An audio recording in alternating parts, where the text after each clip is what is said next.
BRAINY presents Male Brain versus Female Brain. What's the difference? Ever catch yourself wondering why the opposite sex reacts so differently? Like they're operating on a totally different wavelength? Turns out there's a real reason for it. It's not just personality. There are actual differences between the male and female brain. And no, it's not about who's smarter. It's about how each brain is wired, what it prioritizes, and how it responds to the world. These differences are supported by science, but more importantly, they are evident in everyday life, from how we manage stress to how we recall things. Today, we're breaking it all down with straightforward explanations of what makes the male brain and the female brain tick, and sometimes clash. Ready? Here we go. Number 1, brain size. Technically, the male brain is a little bigger, about 10% larger on average. But don't read too much into that. It's just built to match the size of the body. A bigger body usually means a bigger brain, kind of like a bigger truck needs a bigger engine. It doesn't mean it drives faster or better, just that it's built to match the size. What's more important is how the brain is organized and utilized. The female brain usually has more gray matter density. That's the stuff that handles processing and decision making. Meanwhile, the male brain tends to have more white matter volume, which helps different areas of the brain talk to each other. You could say women's brains are like having more workstations, built for deep, focused problem solving, while men's brains are more like highways designed to move information around quickly and efficiently.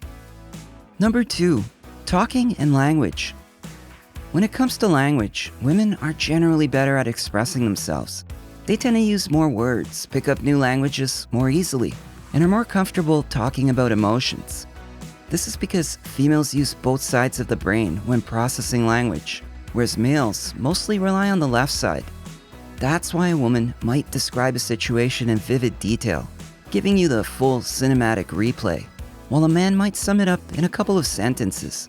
Neither is wrong, it's just different. Women are wired for emotional nuance in conversation. Men are wired for clarity and brevity.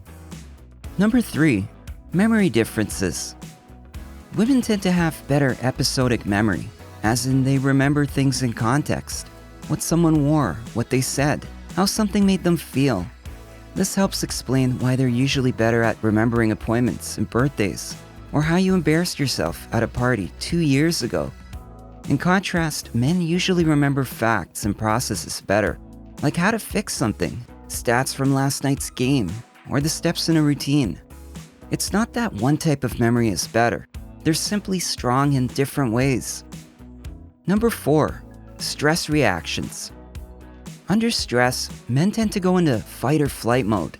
They either want to confront the issue head on or distance themselves from it completely. Some might get snappy, impatient, or try to immediately solve the problem.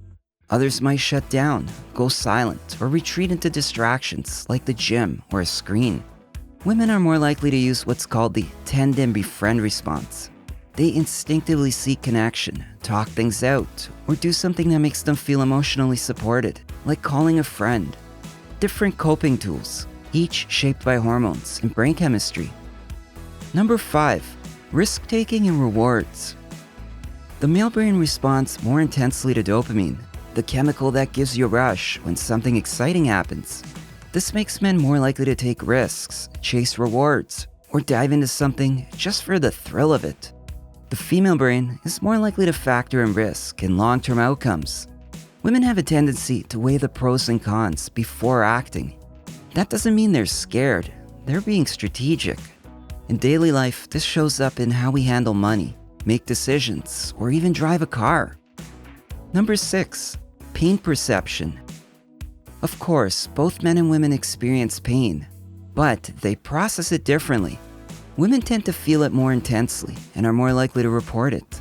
But they're also better at handling long-term pain, like migraines or chronic conditions, with resilience. Men feel pain in a more physical, straightforward way and often downplay it. Some guys won't even mention their back hurts until they can't stand up straight. It's not always a matter of toughness. It's simply the way their brains are wired to handle and respond to pain. Number 7, mood and brain chemistry. Women have lower baseline levels of serotonin, the chemical that helps stabilize mood. This makes them more vulnerable to anxiety and depression, especially during hormonal shifts. That's right, it's not in their head, it's literally how their brain chemistry shifts. And as I mentioned earlier, men respond more intensely to dopamine, which fuels motivation and action. But too much or too little dopamine can also lead to impulsiveness or attention problems. This explains why conditions like ADHD are diagnosed more often in boys than girls. They get bored more easily and need more stimulation to stay focused. Number 8, daydreaming and overthinking. There's a part of the brain called the default mode network, and it's active when we're resting, daydreaming, or doing something on autopilot, like brushing our teeth or taking a walk. Women seem to have more activity in this area, and this naturally makes them more introspective, emotionally aware, and yes, prone to overthinking. Men tend to have less activity here, so it's easier for them to mentally check out and relax. That's why one person might be replaying every awkward moment from the day, while the other is watching TV without a care in the world. Number 9, love and attachment. When it comes to love, male and female brains both light up, but in slightly different ways. For women, love tends to activate areas of the brain linked to emotional bonding, trust, and long-term connection. They're usually more attuned to subtle emotional cues, and their brains naturally begin to form deeper emotional memories around a person they care about. This is the reason a woman might remember a random compliment you gave her months ago, or pick up on the tiniest shift in your mood. Men also fall hard, but the male brain typically processes love through the lens of action, reward, and protection. When a guy is in love, he might not always say it out loud, but he'll show it in what he does, fixing your car, walking you home, defending you in a conversation. These are all ways the male brain expresses care. It's not that guys aren't emotional, they just associate love more often with doing than with saying. Number 10, aging brains. Here's something that's not discussed enough. The brain ages just like the body does, but it doesn't age the same way for men and women. Women's brains tend to age slower, especially when estrogen levels are steady. But after menopause, that protection fades. And that's when the risk for issues like memory loss and even Alzheimer's starts to rise.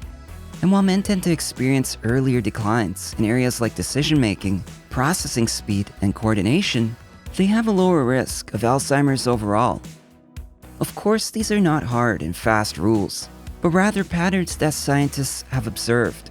With that in mind, hopefully, this gives you a clearer picture of how male and female brains work, not to divide us, but to bring us closer.